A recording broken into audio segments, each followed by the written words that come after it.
निश्चित है गुरुदेव के ज्ञान और त्याग से प्रभावित होकर के इतने बड़े बड़े आश्रम बने, इतने संत हुए, इतनी साधुयाँ हुई, गुरुदेव की ही कृपा है। क्योंकि गुरुदेव का ज्ञान, गुरुदेव का त्याग और गुरुदेव का प्यार जो रहा वो अद्भुत रहा। क्यों गुरुदेव सुने अभी कि गुरुदेव स्कूली ज्ञान प्राप्त नहीं किए थे, बहुत ज़्यादा पढ़े नहीं थे, लेकिन इतनी पुस्तक लिखे हैं कबीर पंथ में सबसे ज़्यादा। और गुरुदेव कितने ज्ञानी रहे, गीता, पुराण, भागवत, वेद सब याद रहा, सबको जानते थे। उनकी पुस्तक पढ़ेंगे तो सबका उदाहरण मिलता है, उदाहरण ही नहीं मिलता है, अमुक पृष्ठ में अमुक नंबर पर लिखा है, एकदम प्रमाण सहित देते हैं। और इंग्लिश की बातें भी गुरुदेव जानते थे, इसीलिए तो गुरुदेव कितना समझाते थे। If wealth is lost nothing is lost, if health is lost something is lost, but if character is lost everything is lost. धन खोया तो कुछ नहीं खोया, स्वास्थ्य खोया तो कुछ खोया, और चरित्र खो दिया तो सब कुछ खो दिया। ऐसे ज्ञान देने वाले सदगुरु श्री अभिलाष साहेब जी रहे। तो गुरुदेव ज्ञान में कम नहीं थे, बहुत ज्ञानी थे, और गुरुदेव ध्यानी भी थे। सब जितने भी महापुरुष हुए सब ध्यान करते थे। सदगुरु विशाल देव ध्यान करते थे, सदगुरु प्रेम साहेब ध्यान करते थे, सदगुरु राम सूरत साहेब सब ध्यान करते थे। लेकिन जंगल में जाकर घंटा, 2 घंटा, 4 घंटा ध्यान करते थे। और सामूहिक ध्यान करवाने वाले कोई महापुरुष नहीं हुए, वे सदगुरु अभिलाष साहेब हुए, जो संत समाज में किए और भक्तों में किए। और भक्तों में ध्यान शुरू किए तो सब बैठ करके ध्यान के, ध्यान को जाने भी, केवल अच्छे रहे, त्यागे रहे, उसके लिए ध्यान होता है, ऐसी बात नहीं है। एक मरते रहेंगे ना, उसके लिए भी ध्यान होता है। वो कैसे होता है? मुझे अनुभव है, सब लोग जानते मेरी घटना को। और जब होश आया तो संत लोग मुझे समझाते थे कि देखो जो काम करना था तुम कर ली, अब तुम्हारा शरीर बचे कल्याण करने के लिए, कल्याण का काम करो, स्वरूप स्थिति का काम करो। तो मुझे सोच होता था स्वरूप स्थिति क्या चीज़ है, तो मैं पूछे साहेब जी स्वरूप स्थिति क्या है? तो साहेब लोग समझाते थे ध्यान करोगी तो जानोगे, ध्यान करो, स्वरूप स्थिति का काम करो, कल्याण का काम करो। तो जो मुझे स्वरूप स्थिति समझ में ही नहीं आता था, तो थोड़ा थोड़ा ध्यान करते थे, पर उतने गहराई में नहीं जाती थी। पूज्य गुरुदेव गुरु साहेब यहाँ ध्यान शिविर में आए, गुरुदेव की कृपा हुई और ध्यान में बैठे बैठे गहराई में मन गया और शांत हुआ। तो अभ्यास हुआ, जो पहले 1 घंटा 2 घंटा ध्यान में बैठती थी और स्मरण ही नहीं होता था, बिल्कुल मन शांत होता है, एकाग्र होता है। मन एकदम शांत होने के बाद जब भीतर गहराई में जाओ तो सारी शीतलता, सारा सुख, सारी शांति की प्राप्ति होती है। तो यहाँ 5 दिन ध्यान में बैठी और जब मन बिल्कुल शांत हुआ तब समझ में आया कि अच्छा, इसीलिए सब लोग कहते हैं स्वरूप स्थिति का काम करो, ध्यान का काम करो, लेकिन मुझे होश ही नहीं होता था। और गुरुदेव सबको सिखाए तो याद करती थी। गुरुदेव आते थे तो घंटा 2 घंटा बिठाते थे और बैठने पर कितना अच्छा लगता था, कितने लोग बैठते थे, घर के काम काज छोड़ करके ध्यान के लिए आते थे और नियम के अनुसार चलते थे और ध्यान में बैठते थे, सुख शांति का अनुभव करते थे। तो गुरुदेव की कृपा है जो हम सब के बीच में आ करके ध्यान की बात बताए। गुरुदेव ज्ञानी थे, ध्यानी थे, त्यागी भी थे।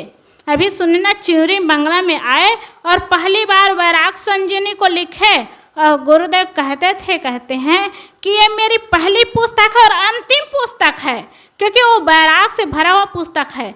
और वो त्यागी कैसे रहे? वो चिवरी बंगला में रहते थे और बंगला में रहते थे, अकेले रहते थे, और वो एक बार खा करके दिन भर ध्यान करते थे, त्याग तपस्या का जीवन जीते थे। और भगत लोग उस समय वो मिट्टी तेल देते रहे होंगे, साहेब जला करके रहा करना रात को, तो मिट्टी तेल कितना जलाऊं खत्म हो जाएगा करके वो जलाते ही नहीं थे, रात को ध्यान ही करते थे। ऐसे गुरुदेव रहे, ध्यानी रहे, त्यागी रहे, तपस्वी रहे, सब गुण महापुरुषों का गुण गुरुदेव श्री अभिलाष साहेब जी में देखने को मिला। ऐसे अद्भुत महापुरुष रहे। और वो गुरुदेव घर से निर्मोही निर्मोही थे। वो कहते हैं ना कि महापुरुष होते हैं, सबका त्याग करो, निर्मोही रहो।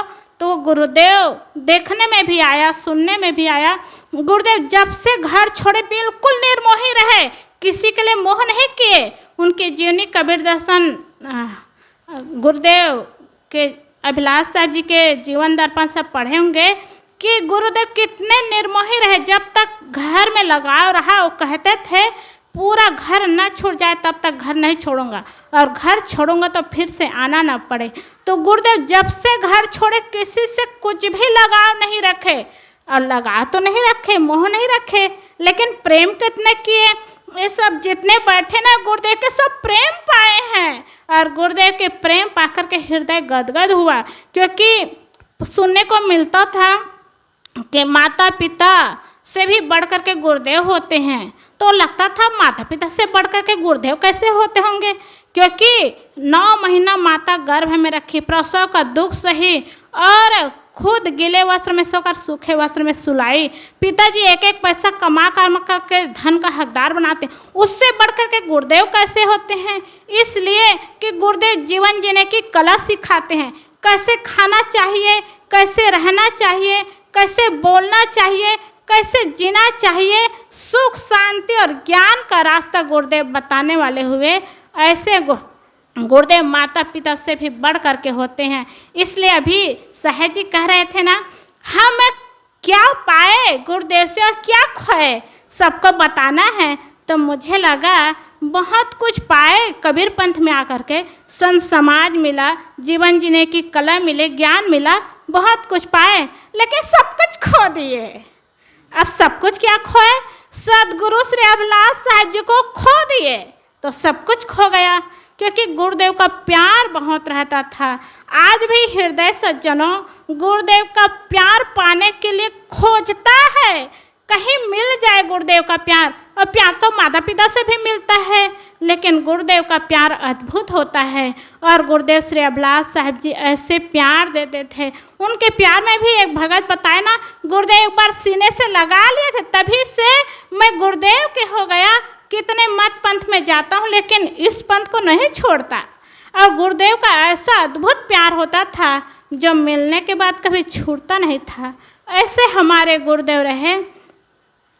98 में जब दीक्षा ली गुरुदेव से तो कंठी पहनाए, तो देखो बहुत बड़ी बड़ी बात बताए, ऐसी बात नहीं होती, सामान्य बात भी गुरुदेव के मुख से निकलता बहुत बड़ी हो जाती है।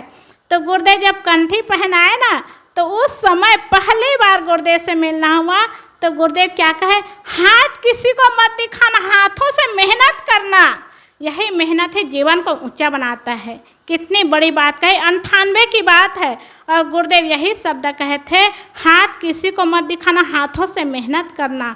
आज ये प्रमाण सत्य हो रहा है कि हाथों से मेहनत करने वाले ही महान होते हैं और हाथ दिखाने वाले का जीवन महान नहीं होता। तो ऐसे महापुरुष हमारे गुरुदेव हुए।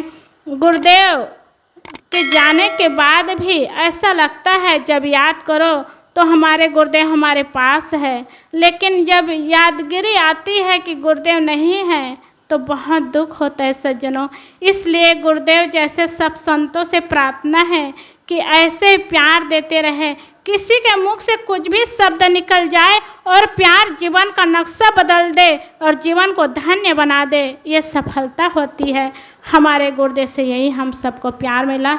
हृदय से बहुत बहुत गुरुदेव के लिए विनय करते हुए प्रार्थना करती हूँ कि गुरुदेव का जो प्यार मिला और उसके ज्ञान जो पुस्तक है, उस ज्ञान से जीवन को सुंदर बनाए, सफल बनाए।